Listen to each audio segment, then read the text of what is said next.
There's very few political leaders that get a chance and have the character and the ability to change not just the political landscape of their country, but the political landscape of the world. And she was such a figure. She was a towering global figure who made a vast impact. And her reputation is rightly immensely high. Did she change the landscape for the better, do you think?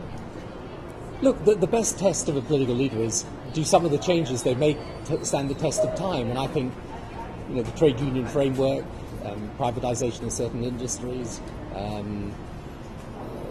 some of the things that she did in relation to tax and spending, this is part of the common political consensus now in many ways. And yes, I would say, even though I come from a different part of the political divide, on the other hand, I think you've got to recognise that she was a huge political figure who did make a real impact and is admired globally for it. What do you owe to her, do you think?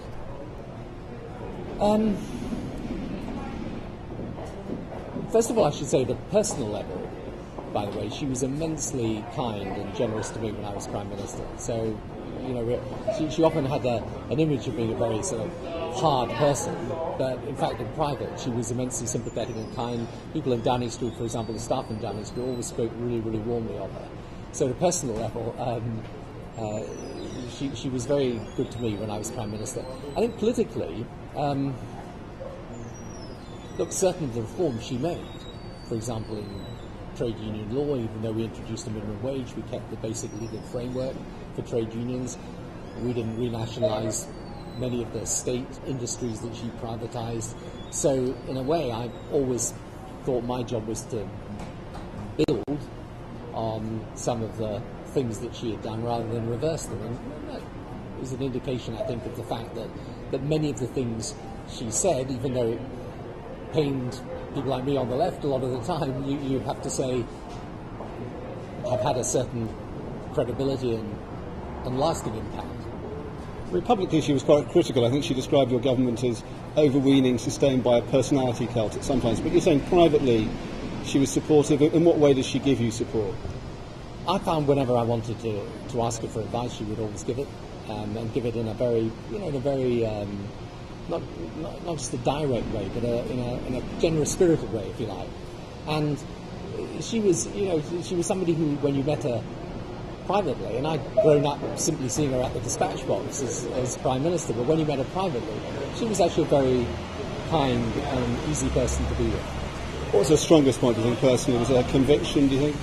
Look, the strongest thing about Margaret Thatcher is that she was a genuine leader. I mean, you can agree with her, disagree with her, but her character is undeniable. The strengths of her views were not just things that she held as views, she wanted to implement them, and she was determined to do so. And that concept of a conviction politician that shows real leadership, that's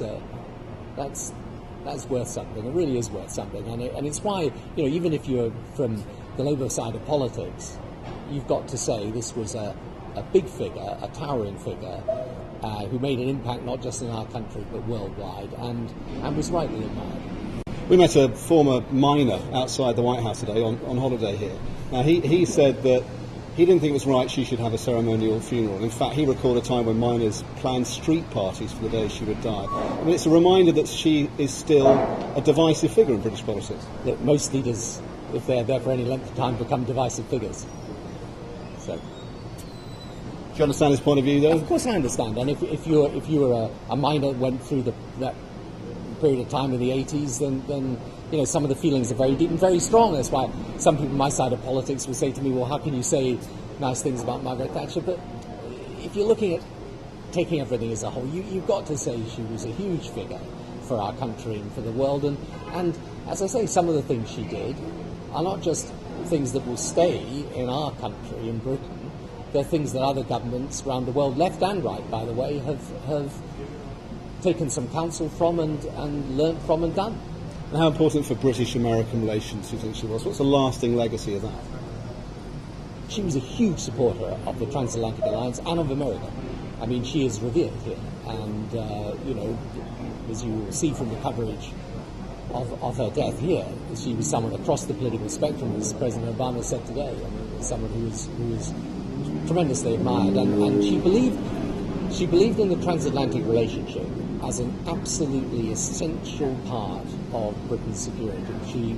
This wasn't for her a passing alliance of convenience. This was for her an absolute rock solid alliance of conviction.